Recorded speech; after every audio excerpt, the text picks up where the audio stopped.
got on this live over the weekend, and I've been I was trying to come up with something to talk about. And so luckily I had some really good interactions this week. And one of them was in my BNI group, which is a networking group. If you're a business owner, I highly recommend you find one near you. And I'm actually going to talk about why. And I also had a couple meetings with some other business owners not in a BNI group. One of them was in my For His Glory group, which is a group that I helped start for business owners and sales professionals on how to do business for God's glory, which is the inspiration behind my book that I'm writing. And there's another business owner that I met actually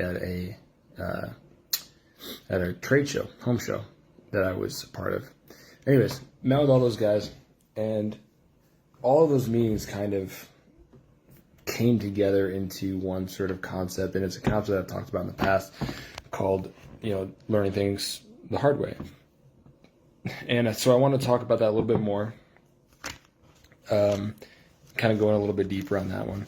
So what I've said before is that everything in life, does not matter what it is, every single thing in life has already been learned the hard way. The first time ever learning something was done the hard way. The only time that you ever learned something the easy way is because you learned it from somebody that learned it the hard way. And either you were observant enough to pay attention, or they were kind enough to teach you.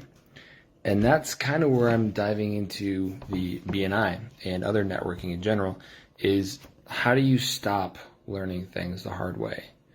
The only way to stop learning things the hard way is to network, is to get around other people that have been where you are. They've done what you've done. They've seen what you're seeing, and they are kind enough to mentor you, teach you.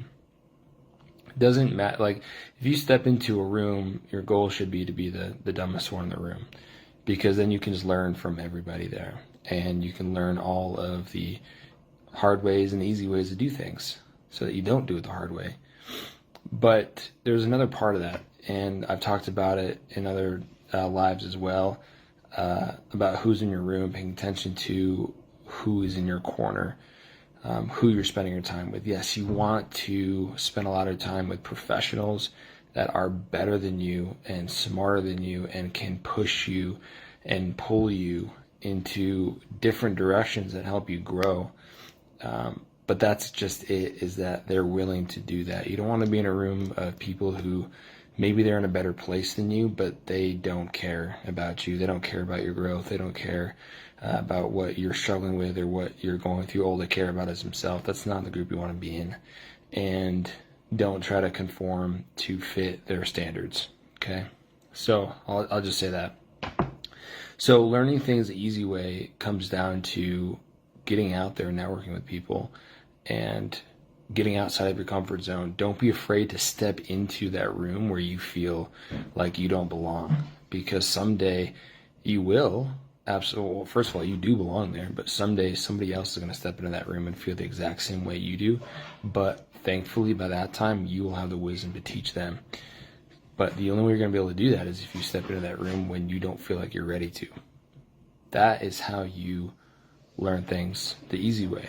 That's how you can grow and stretch the easy way. Growing and stretching is never easy. But when you put a team around you and professionals and geniuses in their areas, and you put them around you, it will be a little bit easier. You get people you can lean on, you can go to. So that's my 2 cents or 3 cents for tonight. The only way to not learn things the hard way is to get around people who will mentor you and teach you.